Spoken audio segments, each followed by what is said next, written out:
Hello, xin chào tất cả mọi người. Chào mừng mọi người đã quay trở lại với kênh YouTube của Mohamed nha. Hôm nay Bo sẽ hướng dẫn cho mọi người cách móc một bé nấm đội mũ chủ đề Giáng sinh như vậy nha. Mọi người sẽ chuẩn bị cho mình các nguyên liệu giống như trong hình nha. Và bây giờ mình sẽ vào hướng dẫn chi tiết nha. Đầu tiên mình sẽ dùng kim móc 2.5 để móc cái phần mũ nha. Mọi người sẽ sử dụng cho mình len màu đen nha. Mọi người sẽ tạo cho mình một cái vòng tròn mã thuật, móc lên một mũi móc xích, móc vào cái vòng tròn này 6 mũi móc đơn nha. Một, tại vì màu đen khó thấy nên là mình sẽ đánh dấu lại cái mũi đầu tiên nha.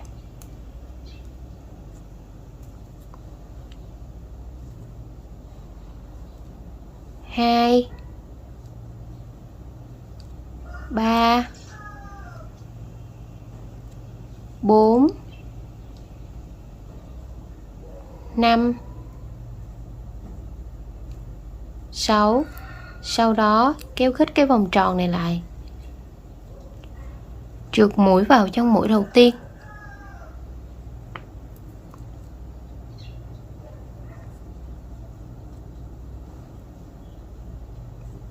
Qua hàng số 2 lên một mũi móc xích.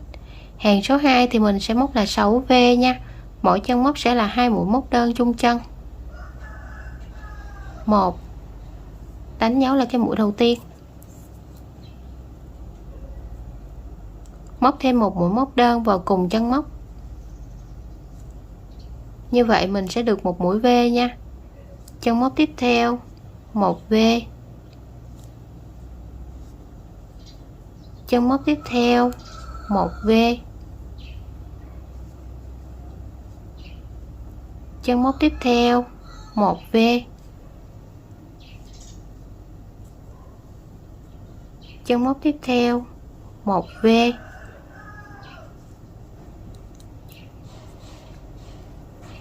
Và chân móc cuối cùng 1V.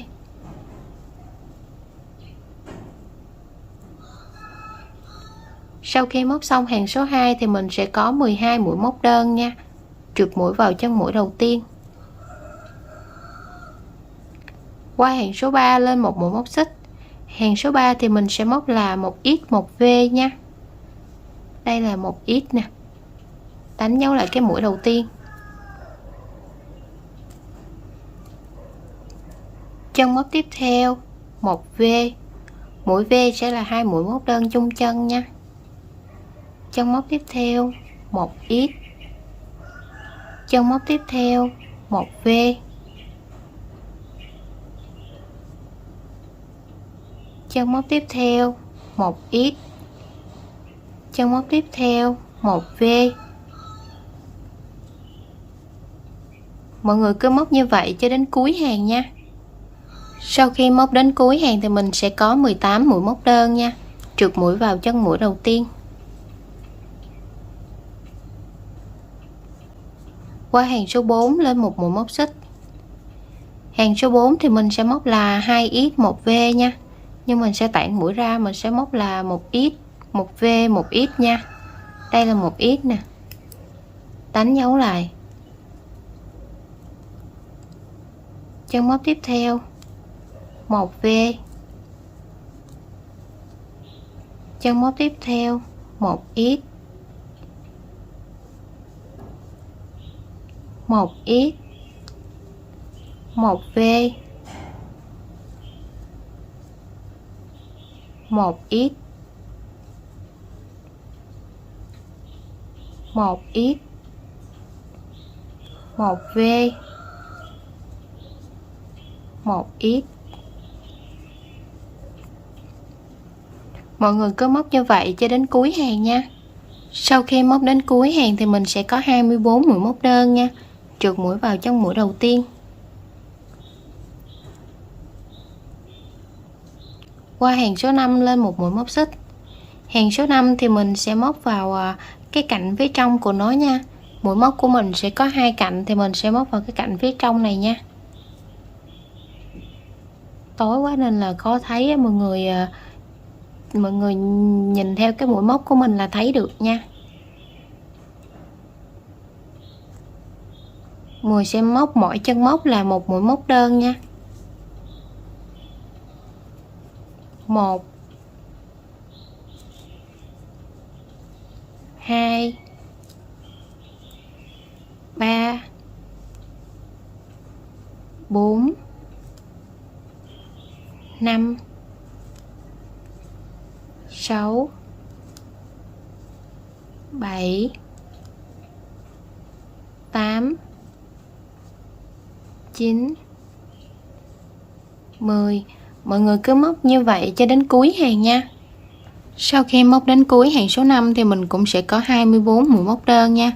Chuột mũi vào chân mũi đầu tiên.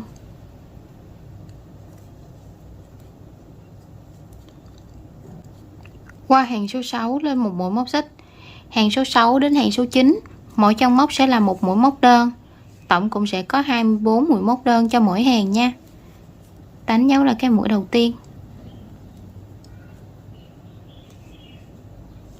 2 3 4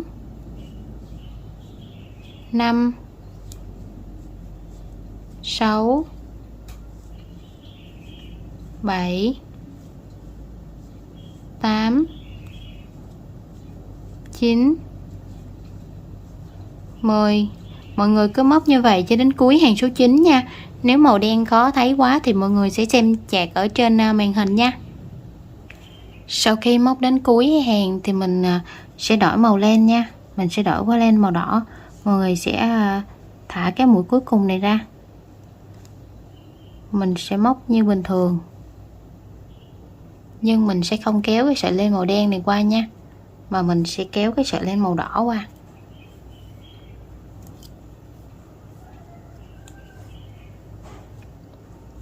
Trượt mũi vào chân mũi đầu tiên.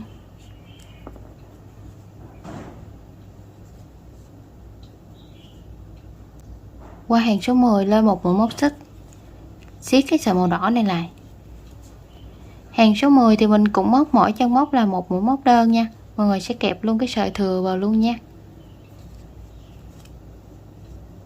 Hay mình sẽ kẹp nó vào luôn. 1, đánh dấu lại.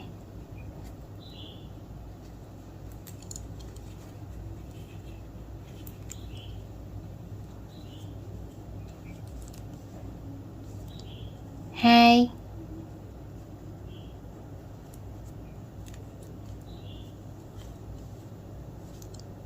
3, 4,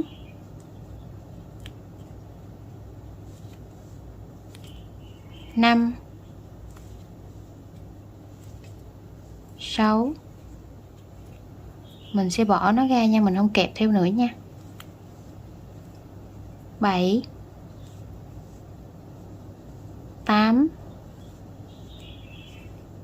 9, 10. Mọi người cứ móc như vậy cho đến cuối hàng nha. Mình sẽ móc mỗi chân móc là một mũi móc đơn nha. Sau khi móc đến cuối hàng thì mình cũng có 24 mũi móc đơn nha. Mọi người sẽ thả cái mũi cuối cùng ra nè. Mình sẽ không kéo cái len màu đỏ này qua nha, mà mình sẽ kéo cái sợi len màu đen này qua.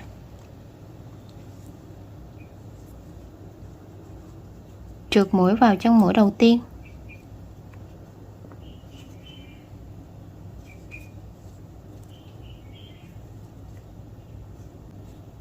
Qua hàng số 11 lên một mũi móc xích.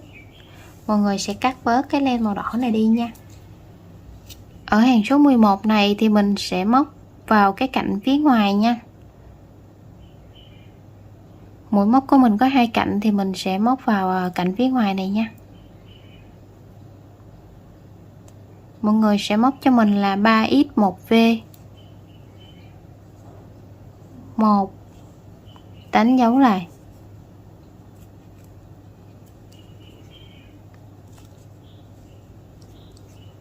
2, 3, 1v.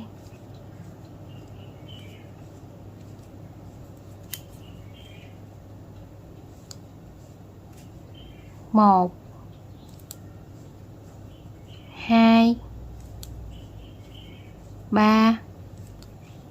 1V. Mọi người cứ móc như vậy cho đến cuối hàng nha. Sau khi móc đến cuối hàng thì mình sẽ có 30 mũi móc đơn nha. Trượt mũi vào chân mũi đầu tiên.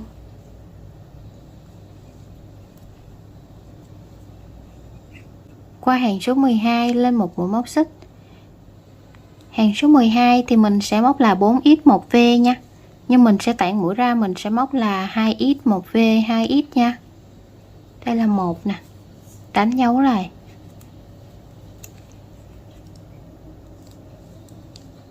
2 1V 1 2. Như vậy mình được một cụm nha. Cụm tiếp theo 1 2 1V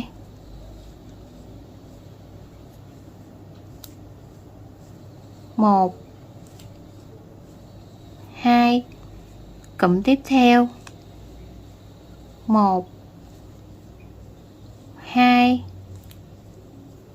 1V 1 2. Mọi người cứ móc như vậy cho đến cuối hàng nha. Sau khi móc đến cuối hàng thì mình sẽ có 36 mũi móc đơn nha. Trượt mũi vào chân mũi đầu tiên. Kéo len ra, cắt len luôn.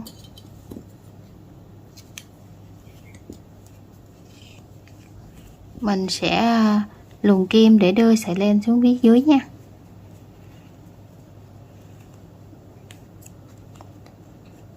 Mọi người sẽ dùng kim khâu để mình giấu sợi đi nha. Như vậy là mình đã hoàn thành xong cái phần mũ nha. Chút nữa thì mình nhồi gòn xong thì mình sẽ điều chỉnh nó lại nha. Không sợ nó bị nhọn đâu. Tiếp theo mình sẽ dùng len màu trắng để móc cái phần thân nha. Mọi người sẽ tìm cho mình cái hàng mà lúc nãy mình móc cạnh ngoài á, thì bây giờ mình sẽ móc cạnh trong nha. Đâm kim vào, kéo cái len màu trắng qua, móc lên một mũi móc xích. Đây sẽ là hàng số 13 nha. Mọi người sẽ móc vào cái chân móc mình vừa lên mũi móc xích, một mũi móc đơn, đánh dấu lên cái mũi đầu tiên. Mọi người kẹp luôn cái sợi thừa vào nha. Ở hàng số 13 này thì mình sẽ móc mỗi chân móc là một mũi móc đơn nha. 2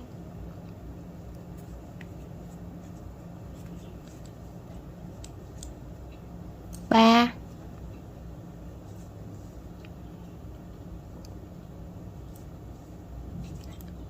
4 5 6. Mình dẹp cái sợi thừa này qua một bên nha.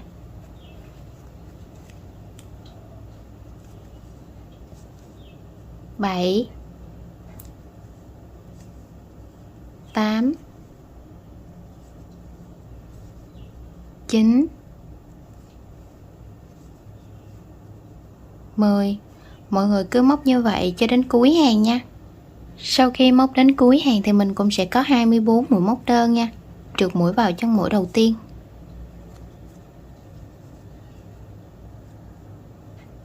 Qua hàng số 14 lên một mũi móc xích.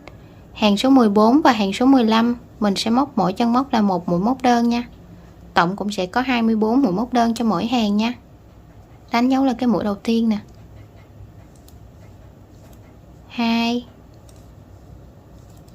3 4 5 6 7 8 9 10. Mọi người cứ móc như vậy cho đến cuối hàng số 15 nha. Sau khi móc đến cuối hàng thì mình cũng trượt mũi vào chân mũi đầu tiên.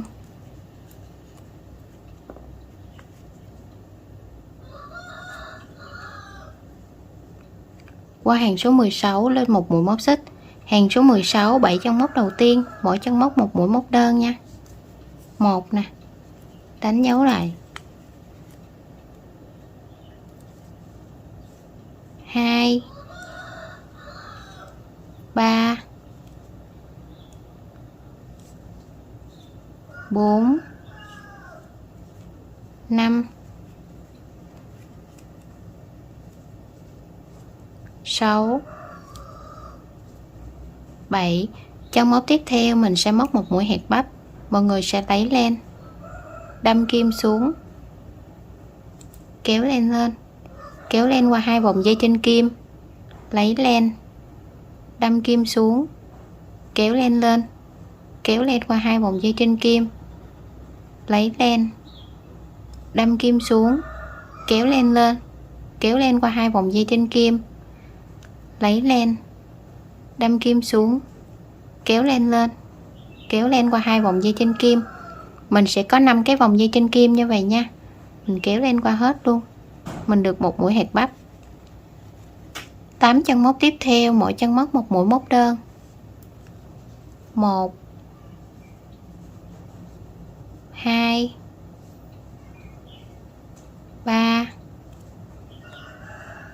4 5 6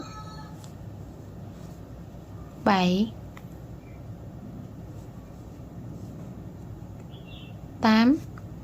Chân móc tiếp theo mình sẽ móc một mũi hẹt bắp, mọi người cũng lấy len, đâm kim xuống, kéo len lên, kéo len qua 2 vòng dây trên kim, lấy len, đâm kim xuống, kéo len lên, kéo len qua 2 vòng dây trên kim, lấy len, đâm kim xuống, kéo len lên, kéo len qua 2 vòng dây trên kim, lấy len, đâm kim xuống, kéo len lên, kéo len qua 2 vòng dây trên kim.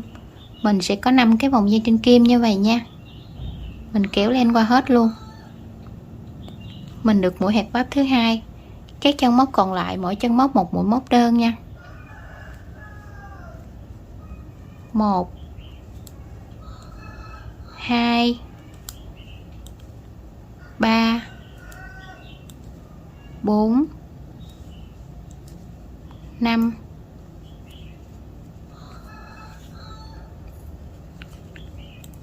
6 7. Trượt mũi vào chân mũi đầu tiên.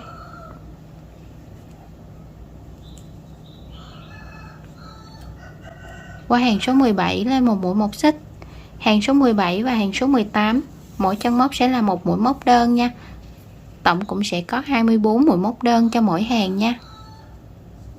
1, đánh dấu lại. 2 3 4 5 6 7. Mũi thứ 8 nó sẽ nằm ở đây nha. 8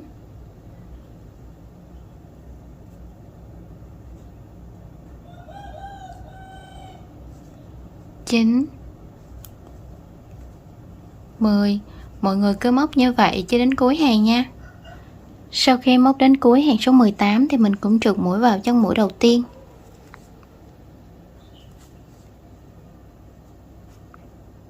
Qua hàng số 19 lên một mũi móc xích.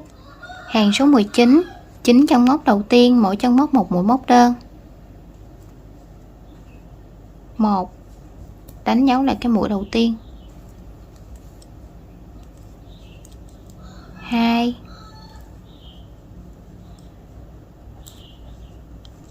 3 4 5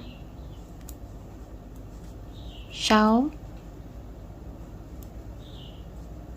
7 8 9. Chân móc tiếp theo mình sẽ móc một mũi hẹt bắp, mọi người cùng lấy len, đâm kim xuống, kéo len lên, kéo len qua 2 vòng dây trên kim, lấy len, đâm kim xuống, kéo len lên, kéo len qua 2 vòng dây trên kim, lấy len, đâm kim xuống, kéo len lên, kéo len qua 2 vòng dây trên kim, lấy len, đâm kim xuống, kéo len lên, kéo len qua 2 vòng dây trên kim. Mình cũng sẽ có 5 cái vòng dây trên kim như vậy nha. Mình kéo len qua hết luôn. Mình được mũi hạt bắp. 4 chân móc tiếp theo, mỗi chân móc một mũi móc đơn. 1 2 3 4 chân móc tiếp theo mình sẽ móc một mũi hạt bắp. Đầu tiên mọi người sẽ lấy len, đâm kim xuống, kéo len lên, kéo len qua 2 vòng dây trên kim, lấy len, đâm kim xuống, kéo len lên, kéo len qua 2 vòng dây trên kim, lấy len, đâm kim xuống, kéo len lên, kéo len qua 2 vòng dây trên kim, lấy len, đâm kim xuống, kéo len lên, kéo len qua 2 vòng dây trên kim. Mình sẽ có 5 cái vòng dây trên kim như vậy nha. Mình kéo len qua hết luôn. Các chân móc còn lại mỗi chân móc một mũi móc đơn. 1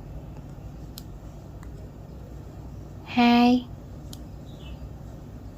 3 4 5 6 7 8 9. Trượt mũi vào chân mũi đầu tiên.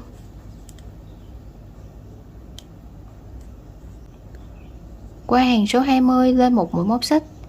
Hàng số 20 thì mình sẽ móc là 12A nha, tức là 12 cái mũi giảm. Mũi giảm thì mình sẽ móc vào cái cạnh ngoài của nó thôi nha.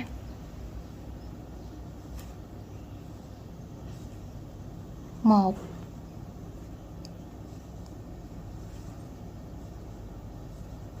2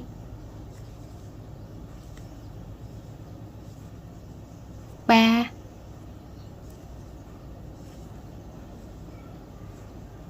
4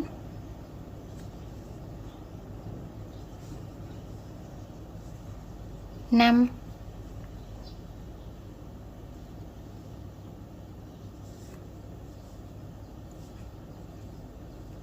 6. Mọi người cứ móc như vậy cho đến cuối hàng nha. Sau khi móc đến cuối hàng thì mình sẽ còn được 12 mũi móc đơn nha. Trượt mũi vào chân mũi đầu tiên, lên một mũi móc xích. Mọi người sẽ tiến hành nhồi gòn vào cho mình luôn nha. Sau khi nhồi gòn xong thì mình sẽ móc cái hàng cuối cùng nha, hàng số 21. Hàng số 21 thì mình sẽ móc là 6A, 6 cái mũi giảm nha. Mũi giảm thì mình cũng móc vào cạnh ngoài nó thôi nha. 1, đánh dấu lại.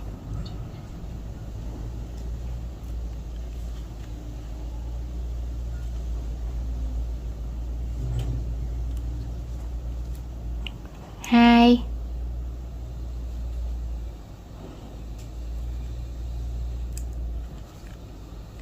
3,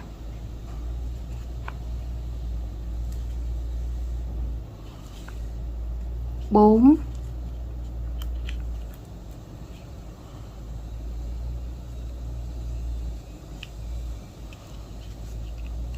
5,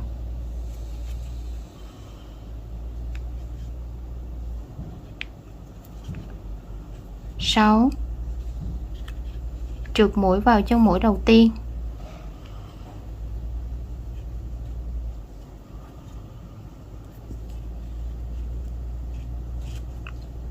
kéo len ra, chừa một đoạn dài để mình khâu nha.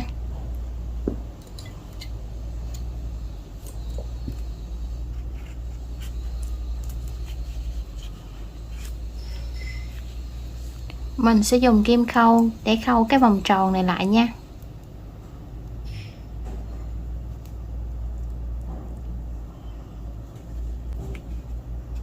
Mình sẽ khâu vào cạnh ngoài nha.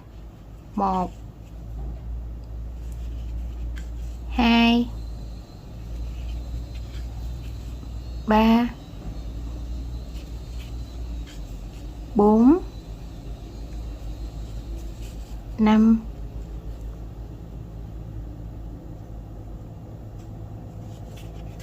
6. Sau đó kéo khít cái vòng tròn này lại, đâm kim xuống, đâm lên cái mũi bên cạnh, sau đó đâm xuống giấu sợi luôn nha.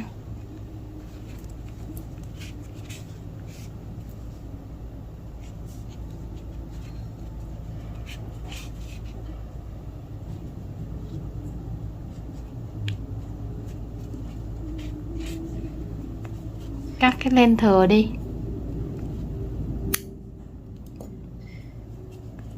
Như vậy là mình đã hoàn thành xong cái phần thân nha. Bây giờ mình sẽ hướng dẫn cho mọi người gắn mắt nha. Mắt thì mình sẽ gắn giữa hàng 15 và 16 nha. Đây là hàng số 13 nè, 14, 15, 16. Giữa hàng 15 và 16 sẽ là hàng này nha. Gắn vào đây. Hai mắt sẽ cách nhau 4 mũi móc, 1, 2, 3, 4. Mọi người sẽ gắn mắt vào đây và đây nha.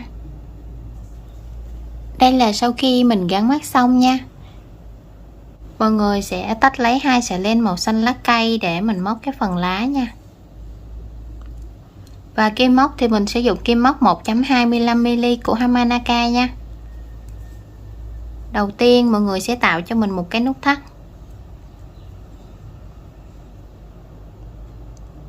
Móc lên 6 mũi móc xích. 1 2 3 4 5 6. Sau đó mình sẽ bỏ qua cái chân móc đầu tiên, móc vào cái chân móc thứ hai, một mũi móc đơn, đánh dấu là cái mũi móc đơn đầu tiên,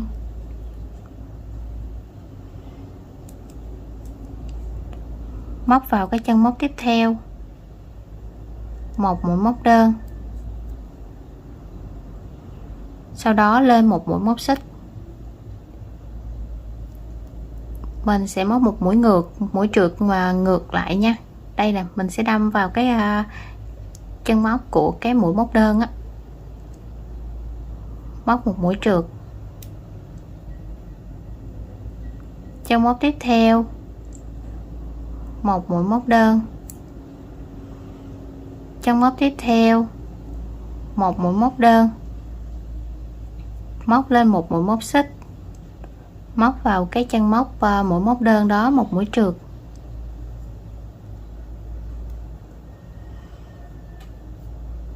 Cái chân bính cuối cùng nè, mình sẽ móc vào đây là một mũi móc đơn, sau đó lên hai mũi móc xích, 1 2, móc vào cái chân bính đầu tiên này một mũi trượt,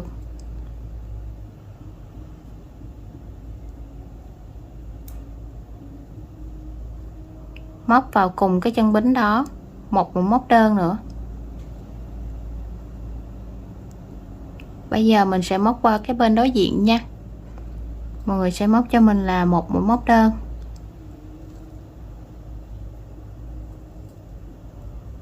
sau đó lên một mũi móc xích, trượt mũi vào cái chân mũi móc đơn,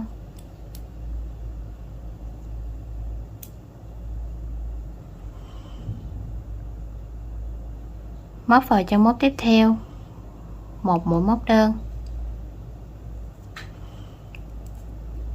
chân móc tiếp theo một mũi móc đơn, móc lên một mũi móc xích, móc vào cái chân móc mũi móc đơn đó một mũi trượt,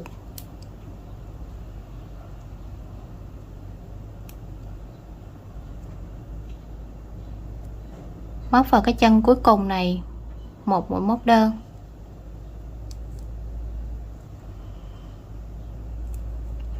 trượt mũi vào cái chân móc đầu tiên,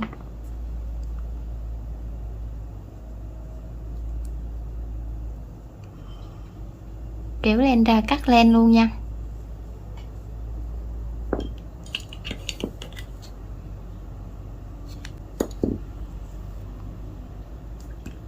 Mọi người sẽ đưa cái sợi len xuống phía sau luôn.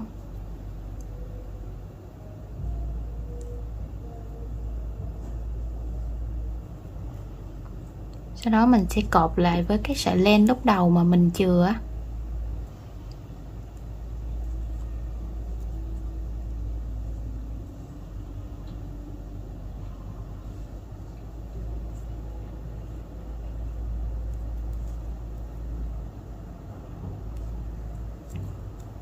Mọi người sẽ cắt bớt cái len thừa đi nha.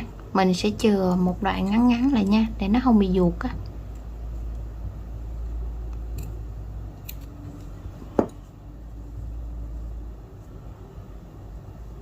Như vậy là mình đã xong được một chiếc lá nha. Mọi người sẽ làm cho mình thêm 2 chiếc lá giống như vậy nữa nha. Đây là 3 chiếc lá sau khi mà mình đã móc xong nha. Mọi người sẽ tách lấy 2 sợi len màu đỏ để mình móc cái phần quả mọng nha. Và kim móc thì mình cũng sử dụng kim móc 1.25mm của Hamanaka nha. Đầu tiên mọi người sẽ tạo cho mình một cái vòng tròn mã thuật. Móc lên 2 mũi móc xích, 1 2. Móc vào cái vòng tròn này một mũi hẹt bắp nha. Mọi người sẽ lấy len, đâm kim xuống, kéo len lên, kéo len qua 2 vòng dây trên kim, lấy len, đâm kim xuống, kéo len lên, kéo len qua 2 vòng dây trên kim, lấy len, đâm kim xuống, kéo len lên, kéo len qua 2 vòng dây trên kim. Mình sẽ có 4 cái vòng dây trên kim như vậy nha. Mọi người sẽ kéo len qua hết luôn. Móc lên 2 mũi móc xích, 1 2, sau đó chụp mũi vào cái vòng tròn ma thuật nha. Rồi mình sẽ lộn nó ra cái mặt phải nè, để một chút nữa mình rút cái vòng tròn nó bị xoắn lại á. Sau đó mọi người sẽ rút cái vòng tròn ma thuật này nha, rút từ từ nha. Đó, như vậy thì cái mặt phải nó sẽ nằm ở trên luôn nè. Kéo cái len này ra, cắt len luôn nha.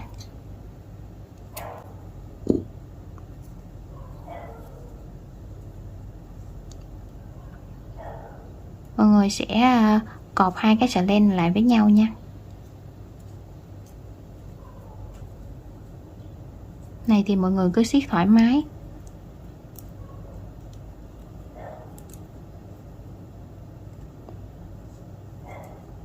Rồi mình cắt cái len thừa đi.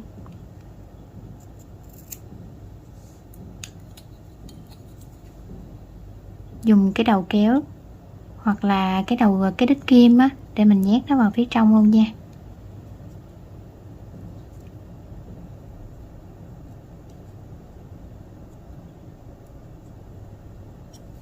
Đó, như vậy là mình đã xong một cái quả mọng nha. Mọi người sẽ làm cho mình thêm 2 cái quả mọng giống như vậy nữa nha. Đây là 3 quả mọng sau khi mình móp xong nha. Bây giờ mình sẽ dán các chi tiết vào cái phần mũ nha. Đầu tiên mọi người sẽ dán cái phần lá vào nha. Mình sẽ dán một lá ở đây.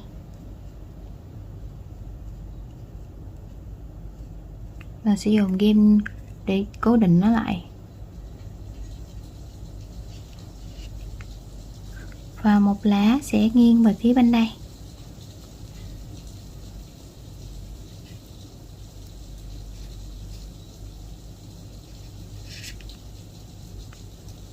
Một lá sẽ nằm phía trên như vậy nha.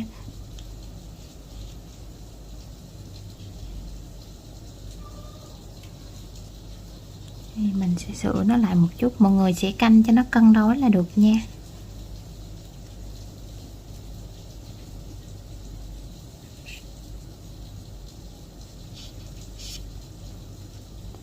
Ba cái quả thì mình sẽ gắn vào 3 vị trí này luôn nha.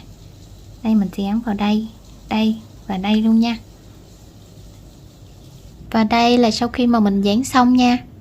Như vậy mình cũng đã hoàn thành xong bé nấm đội mũ Giáng sinh rồi nha. Và video của mình cũng xin kết thúc tại đây nha. Nếu mọi người thấy hay hãy cho mình xin một like, một share và một subscribe nha. Hẹn gặp lại mọi người ở các video tiếp theo nha. Bye bye mọi người.